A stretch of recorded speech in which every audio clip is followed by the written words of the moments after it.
Dana mas uguma oromummaa si keessa jira erga ta'ee amma raachuun jaalanna miti dhugum raachuu jaalatan amma meekoo boruu qabdanii boruu keessan gaddeebistan shoof amansiisa dhagum waan wanti miti warra moto dhuguma isin dhaqxanii warra raachuu mataa gaggara galchuu teesse haadha namaa rabsuu baattee ganda namaa rabsuu baattee jettee way gandi kee way haati mucaa kana biyyoo keessatti rabsamti osoo si dhaqxanii shira taa'uu baattanii tosin feemasii gochuu baattanii otoo si keessa seentee haadha namaa abbaa namaa zarii namaa tokkotti jettee afaan kee keessaa waan xixxiraan humba'uu baatee baqattee achum liiftim sana seenuu baattee irraa deemte ijoolleen keenya fa'i way raachuu arrabsiistu way boolla keessa tacaaluu arrabsiistu way warra gootota du'an arrabsiistu osoo meekoo namni bara kanaa iddoo madaa malee nama tuqu bara miidiyaa kanaas hin argine marasaa iddoo madaa dhaqanii tuqula haadha namaa shi warraa dhanqam akkuma mubee torban darbe godhan sana jechuudha. Mubee waggaamma kana uummata gargaare yoonni hattuullee ta'e yoonni illee badduu ta'e har'a uummanni kun uummanni Oromoo waan caabituu fi qaba malee silxee dheetanii katgeetaa garagalchanii haadha boolla keessatti haadha keenya akkana godhanii mucaa kana bilee cabsanii akka sareetti gad darbatan. Nama waggaamma kana uummata isaatiif jiraate haa nyaatu haa badu baga hate baga sobe baga maraate. Har'a garuu uummanni biraa akkatti quban matti qabe otoo gandi biraatu otoo uummanni Oromoo qofni mubee hin jedhu gandi biraatu uummanni biraatu otoo mubee jedhu uummanni Oromoo har'a silxee godhee gadi garagalche osoo warra gadi garagalchu baqattanii wajjin hiyyuu baattanii silaan kabajamna tur ammas ijoollee keenya warra raachuu waggaragalchee geemiin raachuu aafu uummanni gargaaramu hedhu isin hin dhaqiinaa halaas daqiiqaa shanidha miti kan uummata kan raachuu gargaaru kan raachuu bira dhaabbatu taabta biidhaan koomentiidhaan waan ta'een kan gargaaru miti daqiiqaa shan yookaan guddate daqiiqaa 8 uummanni keenya garuu warri miidhamaa jiru sa'aatii kamtu birrii qabaanna nati sa'aatii kamtu uummata keenya jirta kutaa kamuu jechuudha amma achi shirkaa biduu waa miti koo kan miidhame shirkaan kaleessa miti kan miidhame ji'a tokko asi miti duraan miidhamu jalqabe warri kun achi jiru warri achi niitorkii irraa cufanii waan dhumaa irraa cufanii uummata kanaaf fanan malee jechuudha qaata miidhame uummanni kun har ammoo sababa geetiin jedhee uummanni keenya gargaaramu in sababa uummanni warra geemii jedhee osoo me gargaarsa uummataa nama dhibba tokko hin jiru uummanni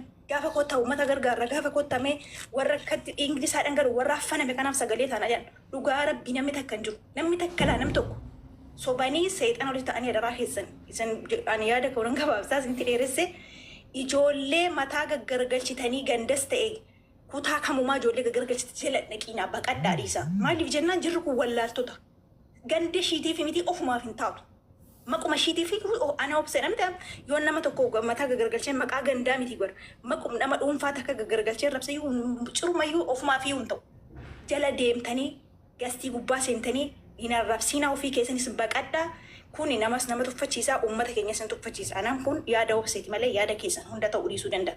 Dhaqxanii gastii gubbaa irratti nama arrabsitanii ganaa deebitanii uummata keenya arrabsistanii farsoo dhuguu dhiisnee waan barbaanne yoo dhugne jechuudha. Waan barbaanne yoo hojjenne uummanni keenya yammayyuu as taanaan uummanni keenya akka uummanni shawaanii uummata Arsii irraa kan adda isa godhu uummata Walloo irraa uummata kutaa biraa irraa kan adda isa godhu uummanni shawaa jechuudha. Kutaa hunda danda'ee baatee sukkuumamee uummata kumaataman lammii Itoophiyaa duwwaas tan fakkaatiin kan uummata shawaa sukkuumu. Uummata Itoophiyaa keessaa bichiisatti hin fakkaatiin lammiin biraa uummata shawaa keessa makameetti dhaleetti dhalchee keessa jira. Uummanni shawaa karaa tanaffasuu hin qabu. Karaa waan tokko dubbatu hin qabu. Kanaaf uummanni shawaa maqaa hedduutti baafamee arrabsama. Karaa gabbayii dubbatus hin qabu. Sababa kutaa hundaa baatee jira. Itoophiyaa duwwaa kan baatee miti lammii biraa biyya biraa baatee jira. Kanaaf adaraa keessan tasgabbaaha hin dhaqiinaa ijoollee gastii raachuu warra rabsanis hin dhaqiinaa. Adaraa keessan adaraa waaqas hin jedhan hin dhaqiinaa baqadhaa. Amma si yaddametti immoo raachuu bira waan qabdaniin dhaabadhaa uummata keessan isa miidhamaa jiras bira dhaabadhaa galatoomaa waan sirra dheeresse.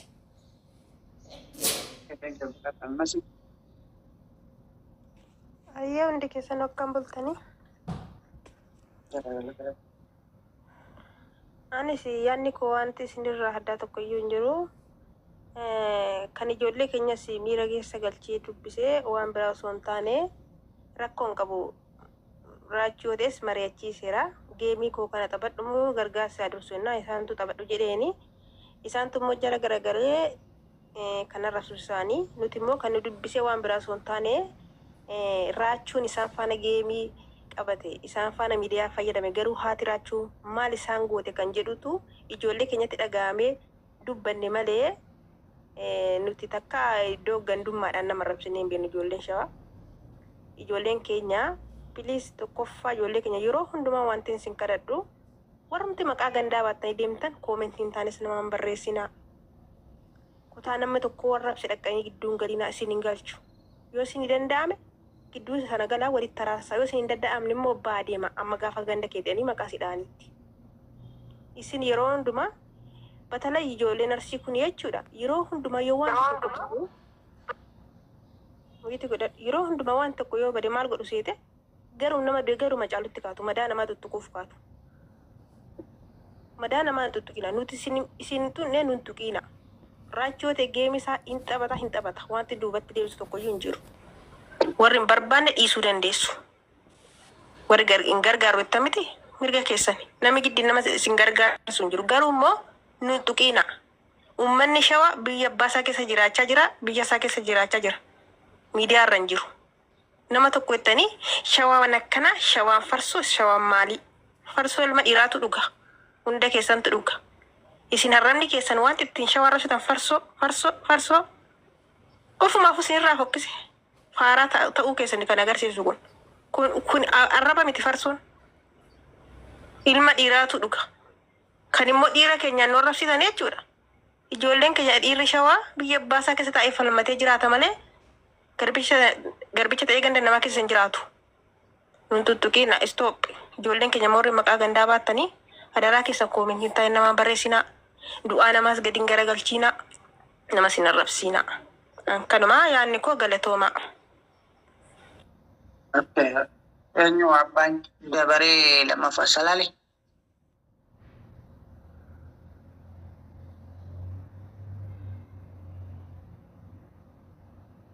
Abdi. Dubbadhu ani. Ayyatti kufish. Oke, duraan dursee akkam bultan nagaa hundi keessa. An kan na dhibu sammuu namaa kana yaaduu dhiisemu. Anaatu likki hin jirre. Tokkoffaa kan hin jiru namummaan kunuu sammuun isaanii an hin beekne wallaahi akkaataa itti yaadanii. Haacaaluun kun dhugaafoo dubbanne shawaa jechan duune lubbuu isaa shawaa jechan kanneen Oromoo guutuuf kanneen warri biraatis akkasuma nuti amma dhaloonni boodaa kun waan hunda ganda galchine akka gandaaf lubbuu ifii kannan takka fakkeessu jirra. Talammadaa immoo dhugaan sammuu namaa kayaaddu taate ijoolleen tun geebni isaanii isaan lameenuu biyyaan isaanii adda adda. Kun 30 takka kun guyyaa takkaati. 30 takka ustaadaatu guyyaa gargaarsaa sanirra dhufa malee raachuun guyyaa alhadaati. Guyyaan isaa Mee 30 takka guyyaa sabtiiti. Kalaandara laalaa seenaati isa duraan duraa jechuun. Gaafiin teessan yoo mataa isin wanta shaqshaq godhee namuu kaanis gamas kanaas gamas walmarra duutuu walma nyaachuu walmarratti bobbooyuu taate malee waan sammuu namaa yaaddu hoo taate baatiin tun 30 takka dhumti tafaranjii. Guyyaan garuu raachuu guyyaa aladaati. Guyyaan takkaa jechuu gargaarsi ka jiru guyyaa sabtiiti. Yoo dhugumaan wani tajee ustaaniin isachi siisee guyyaa jimmataa godhe raachuun guyyaa sabtii taphachuu miti. Guyyaan isaa guyyaa 30 guyyaa takkaati. Guyyaa sabtii guyyaa 30 takkaati. Kana amma sababa godhanii namuu gamasiin kaanis gamanaan wal nyaachuu dura namni kun silaa wal hubatee gaariidhaan jaa. Wal gaccabsuu mannaa silaa wal guddisee gaariidhaan jaa. Kaanis waan ifii gattiqqeesse malee waan ol guddise hin qabu. Isini galee amma kafarchoo arrabsuus if xiqqeesse malee if hin guddisne. Kajimaa arrabsuus if xiqqeesse malee if hin guddisne yoo dhugaa dubban. Lameenuu maali? Oromoodha. Mee sammuu teessan daleessisaa yaabbileen fi farshoo arrabsiteef Oromumaa arrabsitee bar. Jimaa arrabsiteef Oromumaa arrabsitee bar. Eenyu arrabsuu jirta seete if arrabsuu jirta. If garagalaa laalaame. Hai.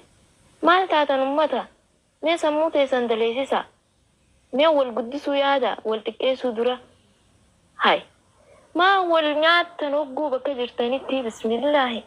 Sammuun teessan maa akkana xiqqaatti miidiyaa ammaa isiniif fayyadama miidiyaa fayyadama.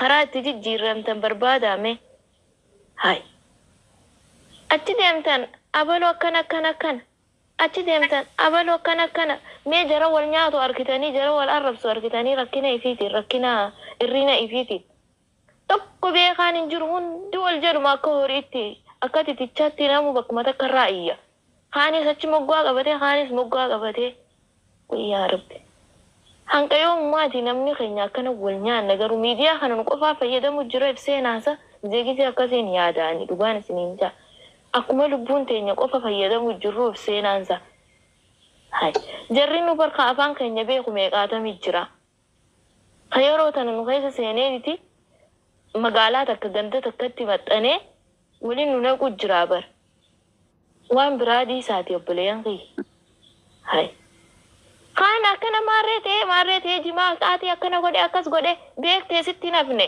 jazba kaan sorshoo akkana godhe akkas godhe akkana godhe beektee sitti nafne jazba namoota ish warra takkaa osoo ifaan arkin maali lambaan arkin ifaa arke hunda asirra guutan dhugaan isiniin jaa hedduu takka ana amma wallaahi isiniin jaa abbaan kiyya hararge aatiti yeshoa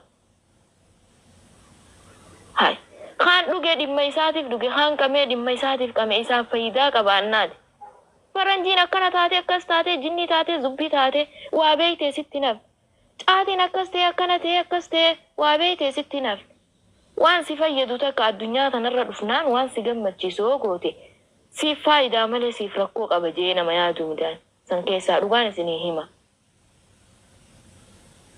qabsoon tana tatti fuftee darajaa tana geessee akka afaan kana dubbattu akka miidiyaa kanarra teessee haasoitu kasii godhe Oromiyaa kutaa kudha takka keessaayi ati qofaa miti siigalee biyya ta'e qofaa miti shawaa qofaa miti godhe harargii qofaa miti jimma qofaa miti Oromiyaa kutaa kudha takka wal taheetiti darajaa tana fide dhamaatu hunda jazbaa hunda dhiirtiin islaa umtee addunyaa tanarraa galte gaarii ture dhalaanis akkasumatti yeroo ammaan tanaa zamanuma akkam keessa jira waa biyya ta'e ganda kee faarsite waa ganda kee wanitti ol kaaste ish ganda kee gad deebisu jirtan malee ol kaasutti jirtu yaadde sammuun ta'e bakka jirtanitti namni kutaa namaa tuqe ganda ifii xiqqeesse malee ganda san xiqqeessee miti silaa yaaddan hay namu dhimma addunyaa tanarra jirtu waan takka si gammachiiste maa ifin fannisne si gammachiisnaan si faayida maa asiidii fittinne si gammachiisnaan si faayida addunyaa tanarra wanni dhufteef jireenya ifii filattu jiraachuufi malee jireenya ganda takka qaqqabdee kee ol qabu miti galchise qabeenya Oromooti hundinuu silaa yaaddan jarri nu qatti fayyadamu jiru qabeenya Oromooti silaa yaaddan ol kaastanii bakka guddaa haayachuu qabdan sanii wal xiqqeessuu miti hay namni kaalaandara akkamiin ilaalee waan kana addaan baafachuu dadhaba akkamiin walirra duultan akkamiin karaa hundarraa walirra babbaadan ija keetii fi ija funyaan kee dhoyitee tokko ni jiraata lameenuu dhoomuu dandeessu qaama sirra jiru tokko hanqa yoomi wal nyaanna galatoomaa fixadde na ajaa'ibsiisee dhugaan isiniin jaa miidiyaa kana namni itti fayyadamu qaba inti garuu nuuf fayyadamu jira Okay. Galatoomi. Thank you. Abbaa Andaabaraa. Okay, ani dubbachuu barbaada. Bye. Not bye. Eh? Okay. But the